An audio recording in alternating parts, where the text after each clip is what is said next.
Greetings, guys. I hope you all will be doing great wherever you are. This is Abdurrahman. Welcome back to my YouTube channel. So, friends, the first thing that you need to do in the UK while you come as a student, people will push you कि okay भाई accommodation बस यही है, इसके बाद नहीं मिलेगी, बहुत हालात खराब है. When you apply for the visa, at that point of time you would have given. So, guys, BRP card basically आपका वीजा होता है. आपको जो UK वीजा थे 3 महीने के अंदर आपको फिर PSW के लिए अप्लाई करना होता है, या अगर आप स्पॉन्सर्ड जॉब के लिए apply you can apply on national insurance number via web. तो आपके लिए बहुत जरूरी है कि आप बैंक अकाउंट आपको यूके के अंदर होना चाहिए. that you are now registered with the GP. Course का जो मटेरियल है वो कहाँ पर अवेलेबल है? Exploring the city and simultaneously exploring the transportation of the city. So mostly universities आपको 6 months और 1 साल का पास दे रही होती है, transportation pass. Thank you guys for giving me positive response on my previous videos. So guys, अगर आप ये वीडियो देख रहे हैं, इसका मकसद यही है कि आप सितंबर 2023 या जनवरी 2024 के अंदर एज एन इंटरनेशनल स्टूडेंट आ रहे हैं. So अगर आप स्टूडेंट आ रहे हैं तो आपके लिए बहुत जरूरी है कि ये वीडियो शुरू से एंड तक देखें. And thank you later for telling you really important and significant things in whole video. Overall हर स्टेप के अंदर मैंने डिटेल के अंदर बताया कि हर स्टेप आपके लिए कैसे जरूरी है और आप उन चीजों को करके आप कौन से बेनिफिट्स उठा सकते हैं. So friends, the first thing that you need to do in the UK while you come as a student, either in September or January, is to complete your registration. आपके लिए बहुत ज़रूरी है कि आप यूनिवर्सिटी पहले दिन पर जाएं और रजिस्ट्रेशन का प्रोसेस जितना जल्दी हो सके उतना जल्दी कंप्लीट करें. इट्स लाइकली कि आप पहले वीक के अंदर या पहले दिन पर जो दोस्त बनते हैं उनमें से 1 या 2 आपके बहुत अच्छे दोस्त बन जाएं और यूनिवर्सिटी के कॉन्वोकेशन के दिन पर भी आपके साथ हो. So come to the university early, complete your registration and enjoy your life. दूसरी चीज, अगर आपने यूके आने से पहले अगर अकोमोडेशन के मामला अगर आपने फाइनलाइज नहीं किए हैं तो यूके आते ही इमीडिएटली आपको ये नहीं देखना कि जो भी अकोमोडेशन मिले वो मैं फाइनलाइज कर लूं, क्योंकि पीपल वो पुश यू के ओके भाई अकोमोडेशन बस यही है, इसके बाद नहीं मिलेगी, बहुत हालात खराब हैं. ये एक रियलिटी है. But if you have not finalised your accommodation before coming in the UK, you need to take your time. फिर आप जो है ना कोई रेंट एग्रीमेंट करें जो लॉन्ग टर्म हो, 6 महीने का हो या वो साल का होता है. अकोमोडेशन एटलीस्ट 1 महीने का आपका सेटअप होना चाहिए. उसके बाद फिर आप कोई भी आप अपना परमानेंट सिस्टम करें.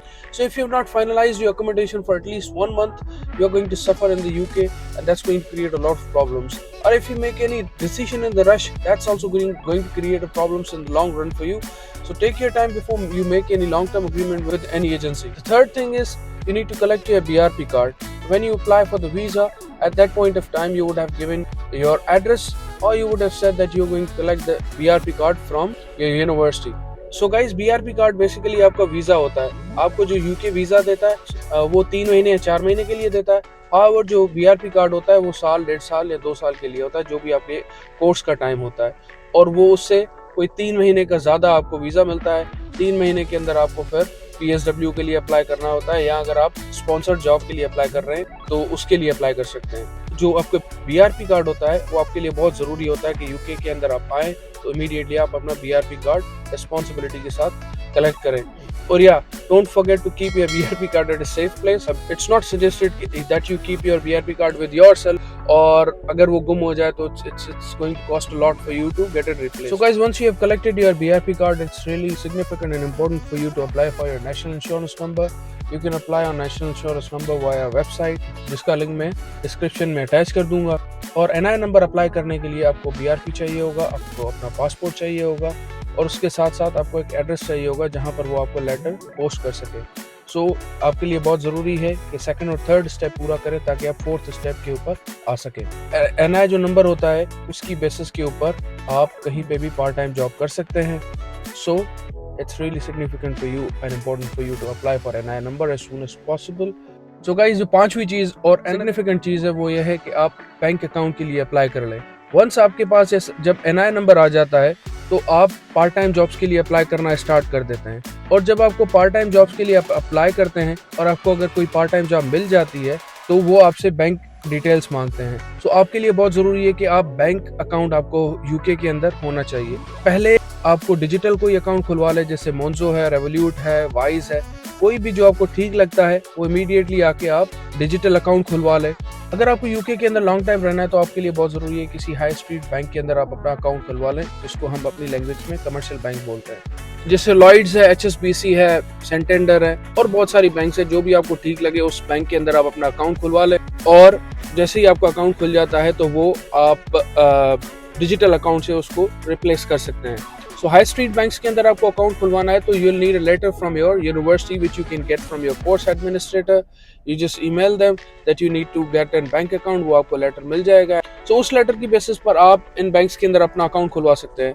So guys, congratulations that you would have gone through 5 important things. Once you have finalized your accommodation, now you need to find the nearest medical center. वहाँ जाकर आपको बोलना है कि you have to get registered with the GP. You'll get a form. वो form fill करें, वापस उनको दे दें. In a week or two, you'll get a certificate that you are now registered with the GP. So friends, the seventh and important thing जो आपको करनी वो ये है कि you should know about university services and support that you can get from your university. Every university has its own app which you need to download और आपको university का एक नंबर मिल जाता है. अपना पासवर्ड जनरेट करके उसके अंदर आप लॉग इन हो जाएं ताकि आपको पता हो कि यूनिवर्सिटी की कौन सी सर्विसेज है. लेट्स सपोज कौन सी सोसाइटीज़ हैं जो कि आप ज्वाइन कर सकते हैं या क्लब्स हैं वगैरह जो आप ज्वाइन कर सकते हैं. साइमल्टेनियसली आपके लिए बहुत ज़रूरी है कि आपको पता हो कि आपका कोर्स का जो मटेरियल है वो कहाँ पर अवेलेबल है, कोर्स का टाइम स्केड्यूलिंग क्या है, और यूनिवर्सिटी की ऐप के ऊपर ही आपको पता चल जाएगा कि कौन सी चीज़ें हैं जो कि आप अवेल कर सकते हैं. So guys, the 8th thing that I wish to tell you is about exploring the city and simultaneously exploring the transportation of the city. So guys, आपके लिए बहुत ज़रूरी है कि इनिशियल डेज के अंदर आप आके शहर को एक्सप्लोर करें क्योंकि बाद में आप पार्ट टाइम जॉब में बिजी हो जाएंगे, बाद में आप पढ़ाई में बिजी हो जाएंगे. आफ्टरवर्ड्स आपको बहुत से असेसमेंट्स करने होते हैं. सो इट्स रियली गुड कि आप नए दोस्तों के साथ. सो आपके लिए बहुत बेहतर यही है कि इनिशियल डेज को आप यूटिलाइज करें, शहर को अच्छे से एक्सप्लोर करें और उस शहर को आप एक्सप्लोर तब कर सकेंगे जब आप उस शहर के ट्रांसपोर्टेशन सिस्टम को आप समझ लें. समटाइम्स शहर के ट्रांसपोर्टेशन सिस्टम को समझने में भी आपको टाइम लग जाता है. सो गाइस, एक और इम्पॉर्टेंट चीज़ वो ये है जब आप पहला स्टेप कर रहे होते हैं और आप अपनी रजिस्ट्रेशन यूनिवर्सिटी के साथ पूरी कर रहे होते हैं, university provides you with the information of transportation about the city and also about the overall city. So mostly universities city management के साथ यूनिवर्सिटीज आपको 6 मंथ्स और 1 साल का पास दे रही होती है, ट्रांसपोर्टेशन पास. बट हमें एट दैट टाइम ये लगता है कि यार ये ज़रूरी नहीं है, but I am telling you that is far more expensive in the latter days. So आपके लिए बहुत ज़रूरी है कि वो आप पास इनिशियल डेज के अंदर आप ले सकते हैं. If you can afford it, so आप वो ले लें ताकि आपको ओवरऑल ट्रेवल में बहुत आसानी हो. Sometimes you get part time jobs that's far from your home, so it's always good कि आपके पास वो ट्रांसपोर्टेशन पास होना चाहिए जिसके थ्रू आप ना सिर्फ शहर को एक्सप्लोर कर सकते हैं but you can reach at the destination wherever you want to conveniently, और वो भी स्टार्टिंग के डेज के अंदर अगर पास लेंगे तो आपकी बहुत बचत होगी. So guys, second last thing जो मैं आपको बताना चाहता हूँ is really close to my heart. I believe people really forget to enjoy the journey in pursuit of reaching at the destination. It is really significant and important for you to remain focused on your destination. If you learn to enjoy the journey of your life, you'll never have regrets at the end of the life. तो university life को enjoy करने का सबसे बेहतर तरीका ये है कि एक्सप्लोर करें यूनिवर्सिटी की डिफरेंट सोसाइटीज़ और क्लब्स को, नए लोगों के साथ मिले, नई चीज़ें सीखें.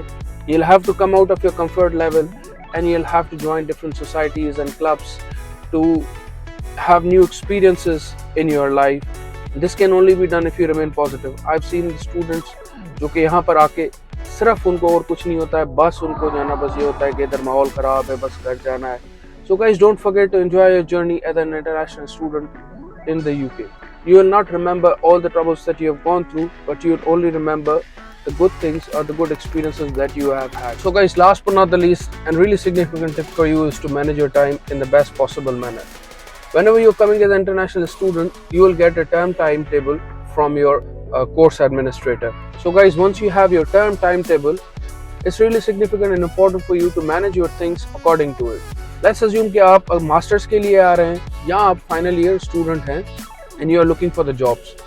So now you will have the target कि भाई this is the time after which I'll have to start applying in the jobs. If you're coming in September or January, mostly the job recruiters would starting the job search from March onwards. So March से पहले ही आपको अपनी CV जो है वो prepare करनी है and you have to apply and you have to start applying in the multiple graduate programs if you're targeting those programs. उसके अलावा there are term breaks जिसके अंदर आप अच्छे से पार्ट टाइम जॉब करके एक आप हैंडसम अमाउंट कमा सकते हैं.